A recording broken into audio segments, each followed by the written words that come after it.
আসসালামু আলাইকুম রহমতুল্লাহি ওবরাকাতুহ। সম্মানিত ভাই ও বোনেরা ও যারা ভিডিওটি দেখছেন, সকলকে জানাচ্ছি আন্তরিকভাবে ধন্যবাদ ও মুবারকবাদ জানাচ্ছি। আমি আমাদের বাড়ির পাশে মাঠে হাঁটতে এসেছিলাম, তাই একটু ভিডিও করে নিয়ে আসলাম। এটা আমি যখন দেখাচ্ছি একদম সন্ধ্যাবেলা, মাগরিবের আগ মুহূর্তে এসেছি। পুঁইশাক গাছ মেচুরি হবে কিছুদিন পর। এরপরে এখন যে ভিডিওটি দেখছেন, ছবিগুলো দেখছেন, এটা হচ্ছে গোল আলু। অনেকদিন মাঠে আসি না, গোল আলু গাছও প্রায় কয়েক বছর মনে হয় মাঠে আসা হয় না। কি মনে করে হাঁটতে হাঁটতে হঠাৎ করে আসলাম মাঠে। এসে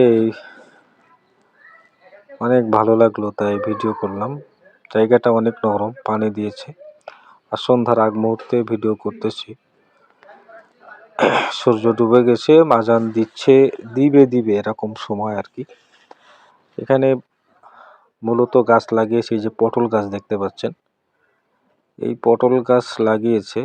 এটা আমাদের যশোরে বান বলে, বান দিবে 3 হাত চওড়া বান হয়, তার মাঝখান দিয়ে গোল আলু লাগিয়েছে, এভাবে চাষ করতেছে। এখন দেখছেন সেটা হচ্ছে ফুলকপি। এটা অত্যাধুনিক চাষ, ব্যাপক খরচ হয়, এতে অনেক খাটনিও করা লাগে। অনেক জমি নিয়ে এই ফুলকপি চাষ করতেছে। এসেছে, অনেক ভালো লাগলো, তাই প্রত্যেকটা থেকে একটু একটু করে ভিডিও করছি। মনে করছি একসাথে দিয়ে একটা লং ভিডিও হয়ে যাবে, আপনাদের দেখতে ভালো লাগবে। এটা যখন আরো বড় হবে, ফুল ধরবে, তখন দেখতে আরো অনেক সুন্দর লাগবে। আমার নিজেরই অনেক ভালো লাগলো। অনেক সময় ধরে বিকেলবেলা মাঠে হাঁটাহাঁটি করলাম, অনেক ভালো লাগলো আমার। আশা করতেছি আপনাদেরও আলহামদুলিল্লাহ ভালো লাগবে। এখানে আমরা যতদূর তাকাবো শুধু চাষ দেখতে পারবো। বিভিন্ন ধরনের মানুষ ফসলাদি চাষ করেছে। একবারই এত ভিডিও করা আসলে সম্ভব নয়। চিন্তা করলাম যে যদি আরো আগে আসতাম তাহলে ভিডিওটি আরো সুন্দরভাবে করতে পারতাম।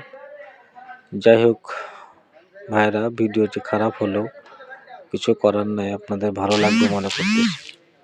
এখন যেটা দেখাচ্ছি এটা হচ্ছে আপনার মূলা আছে। এই যে গাছগুলো দেখতেছেন, এগুলো সব মূলা গাছ। আবার এখান থেকে আমি দেখতে পাচ্ছি যে আপনার পটল গাছ আছে। ওই যে পানি দেওয়ার পাশেই দেখা যাচ্ছে যে ওখানে আপনার হচ্ছে পটল গাছ দেওয়া আছে। তার মানে পটলের লতা পোতা হয়, সেখান থেকে পটল হয়। আশা করি আপনাদের ভিডিওটি সম্পূর্ণ